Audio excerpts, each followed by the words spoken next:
Roberts to center field, way back there. It carries and gets out of here. He drills one to left field and tosses the bat aside.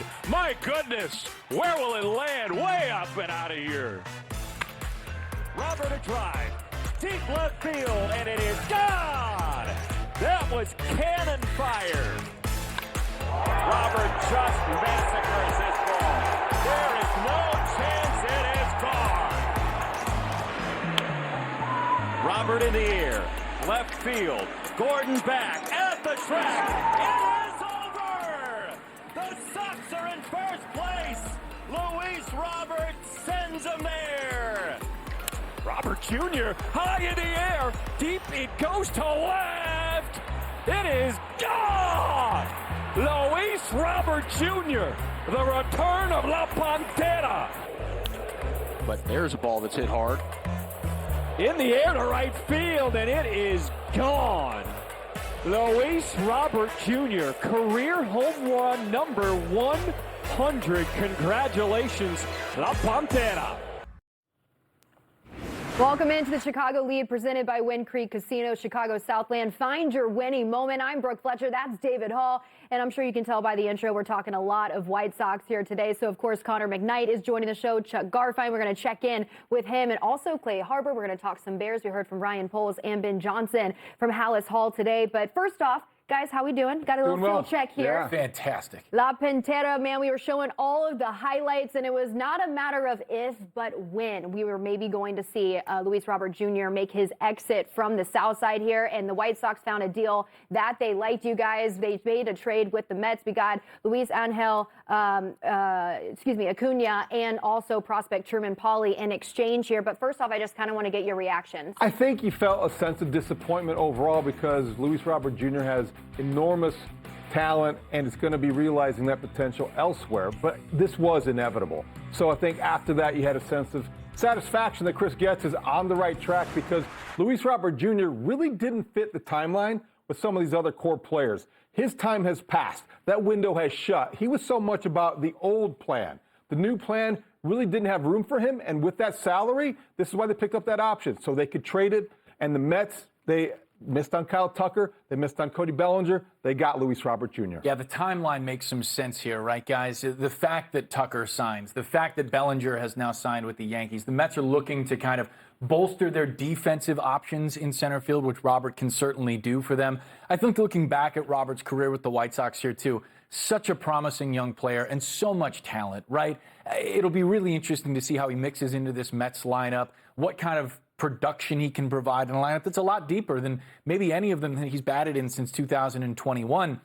It's a guy who's gone over 30 home runs and over 20 steals. I happened to be on the call for the game in Boston when he stole that 20th bag in 2023, got himself hurt in that steal, and that kind of sums up Luis Robert. As great as he could be, it did cost him at times. So the White Sox have gone for, a younger player that they can give a lot of runway to. It'll be the first time Acuña gets that kind of runway in his big league career, and we'll see what they're able to make of him. Well, we had high hopes for Luis Robert Jr. and wanting him to get back to that 2023 self, but it seemed like it was time to make parting ways there. And so for more on this, we're going to welcome in our very own Chuck Garfien, because Chuck, I know you were all over it last night. You actually made this bold prediction on the podcast a few weeks ago, didn't you? So I'm just curious what your reaction was when you saw it go down.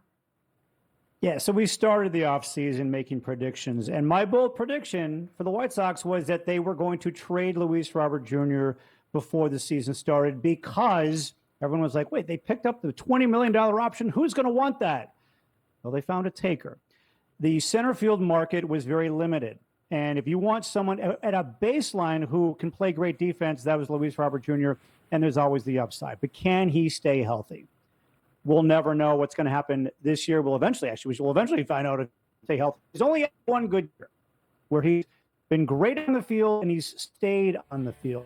The fact that the White Sox found a taker for his full salary, they get a former top 100 overall prospect in all of baseball, and Luisangel Acuña, who I'm very excited about, and they can spend the $20 million that they've now saved with trading him, and �crice Getz said they're going to be able to do that.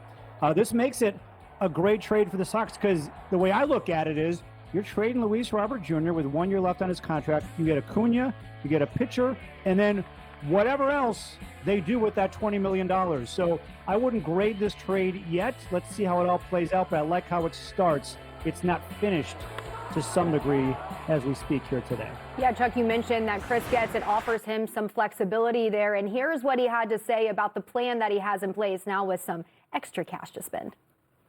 There's different ways to get there. There's different ways to add value to your club. It doesn't have to, you don't just need to break down certain, pockets of the team. And it's really as a whole a 26-man roster, if not a 40-man. But we plan on being very active. We've already been talking to agents and clubs and anticipate a roster that's going to continue to evolve. You just mentioned flexibility, talking to agents. Is this a little bit of newfound money now you can play with a little bit? Yes. Okay. We've got some financial flexibility now to continue to bring in talent. Okay, so we kind of heard, Chuck, you gave us your idea of the type of moves that they can make with this money here. But Connor, I'm curious, what do you think priority number one should be when it comes to spending that? I think there's 1 and 1A, 1A and 1B, right? I think it's more outfield depth for the White Sox at this point. I think adding something to what they've got already in Acuña and some of the other guys probably makes a lot of sense. The other idea, the action item I like, is signing a reliever who could be trusted in that 8th and 9th inning, a guy who can help out Jordan Leisure and Grant Taylor with more of the high leverage stuff at the back end, because that does for you is allow Grant Taylor to perhaps pitch in multiple inning outings a few more times than he would otherwise if he were, de facto closer. And I think that matters a lot when it comes to the development of Taylor and kind of the long-term outlook of what this pitching staff could be come 27. You never can go wrong with having all those high leverage arms in the bullpen that throw hard and fast. But I also think for this not to be just a salary dump, I think you want to be able to replace him. Maybe a Harrison Bader type, maybe some other outfielders who are professionals that might be sign and flip type candidates, or maybe guys that are just going to hold down the fort until Braden Montgomery is ready. Somebody who is, there's the list. I mean, obviously the starting pitchers, you look at Chris Bassett makes a little bit of sense just because he started his career with the White Sox, could be coming full circle. Michael Conforto, there's Bader, and there's some other options. Maybe Marcell Ozuna as a designated hitter, but then you'd have to do something with Andrew Benintendi. The point is that I feel like you've got $20 million in savings here. You can spend that wisely, and I do think you have to invest it in offense because I think the Sox need to score some runs. Well, and it was funny because Chris Getz, you could just see the smile on his face when we heard from him today, how excited he is just to be able to have this flexibility, be able to go out and kind of shop around. He's already contacted agents. He's already contacted different teams just to see what sort of deals that he can get. Well, I think like Chuck was talking about, too, this kind of does underscore that the White Sox front office reads the marketplace pretty well at this point, right? They picked up the option for Luis Robert Jr. There was a lot of conversation around that. They got back a player that pretty clearly fits into the plans, does need to realize some of the potential offensively here, too. So whether that money gets used, immediately in trades, picking up some assets one way or the other, or perhaps even, there's two ways the White Sox could have spent some of this money, right? Is eating some of the Luis Robert deal and getting different prospect matches back, or taking Acuña and spending some of this. It'll be really interesting to see what the pivot is the next week or two. Chuck, let's talk about what the Sox did get in Acuña and also Truman Pauley. Ozzie Guillen left a nice message this morning, and he sounded excited. He sounded like a guy who knew Acuña very well from the Venezuelan League. Backup infielder, speed to burn, has some experience with the Mets, but could also play center. What do you know about the prospects the White Sox got?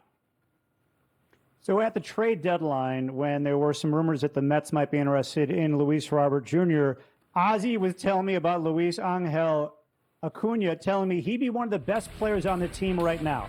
You're seeing him play defense, second base, third base, shortstop, and he has played some center. In fact, in the Venezuelan Winter League this winter, where Ozzie is managing against him at times, he's been playing center field and shortstop. He does have pop. If you look at his numbers last season, didn't have pop, but he stole 16 of 17 bases and is really, really good defensively. The other part of it is this. He was one of the Mets' top prospects in September of 2024. Francisco Lindor gets hurt. They bring up Acuña to make his major league debut in September of 24 in the middle of a pennant race. He hit 3 home runs in his first 8 games in the majors at big games. Why can't he be that guy, right? he's only 23 years old, and people I think are like pointing to his numbers from last year offensively and going, he's got no pop, doesn't have this, and doesn't have that. He's still very much in a place where he is trying to develop, and he's young. So I think, give it time. I really like this move for them. Defense-wise, I mean, he has so much versatility. His athleticism is through the roof, and his speed on the base pass here. Imagine what he can do if he has a full season. And listen, it's in his blood. Ronald Acuña Jr., talk about the speed on the base pass. It's funny that he was actually asked about that, and if he had a full season under his belt, could he catch him? And he goes, well, listen, like, he was a little modest about it. He goes, it is possible, but that is a tall task to go up. When's he a free agent? Hey, kids. So that's a good question there. But, you know, he has been working on his bat and his swing there in the winter, and, you know, he was working with the Mets organization and talking about his launch angle. He had a high ground ball rate, and that was something that he's really emphasized in this winter league. So, you know, we talked about this, what they've been able to do. Colson Montgomery, if they get a hold of him, maybe they can make some magic happen. Well, and let's not discount the improvements that can be made in the Venezuelan Winter League. The White Sox have just seen that with Lenyn Sosa last season, really improved offensively. And I think what Acuña needs to do, like you mentioned, decrease the ground ball rate, get the ball in the air a little bit more. That's been a focus of Ryan Fuller, the director of hitting for this organization, for some time. And the White Sox have been a reclamation destination for a lot of pitchers. They need to do the same for hitters at this point. And while Acuña doesn't fit the straight definition of a reclamation project, he is a guy that needs a little bit of work in his approach and his ability to punish a baseball.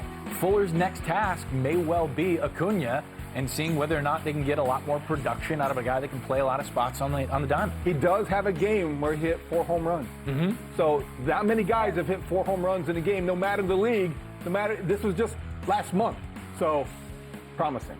All right, Chuck, before we let you go, we got to ask you about the Hall of Fame in the votes that came in. And Mark Buehrle, he didn't make it, but his odds, they did jump up from 10 to 20%. So I'm just curious your thoughts here and how everything played out. I've been telling you guys, but telling everyone watching, that Mark Buehrle's chances of making the Hall of Fame are going to go up and up and up and up over time. I've been saying this for like 3 years, and sure enough, it's happened. It's now up to 20% of the vote. He was down to 5% back in 2022. Why is this happening? Because he's becoming more and more of a unicorn in baseball, because he threw 200 innings or more 15 consecutive seasons, right? The innings are going down for starters. The wins are going down for starters. And there's a younger reporter base, Hall of Fame voters of a generation who are now voting. And they see this and they recognize this. And in time, even more people, in my opinion, like with Andrew Jones, who was way down there in the single digits, he gets like 78% of the vote. He got in. I'm not saying that Mark Buehrle is going to get in the Hall of Fame, but his chances are going to continue to go up. We'll see where it goes. But in my book, he's a Hall of Famer, and as more time passes and there are less and less Mark Buehrles out there, he's got a good chance to get in. I voted for both of them, Chuck. I'm with you. I voted for Andrew Jones and Mark Buehrle this year. I don't know, Chuck. You've been pretty good with your predictions so far. You got this trade right. So maybe you're looking into the crystal ball. Maybe you're on to something here, but... Good stuff. I know you Just had listen something to say. me. I know the next 3 moves the White Sox are going to make, but I got to keep it to myself. All right. No, nice, I have no idea. Nice little teaser there. But hey, you can hear more from Chuck and Connor. You guys were breaking down the Luis Robert trade and what we can see from Acuña. The podcast, I believe it comes out tomorrow, Chuck. So be sure to tune into that. Oh, today. It comes out today. More for the listeners. All right, Chuck, we appreciate you taking the time.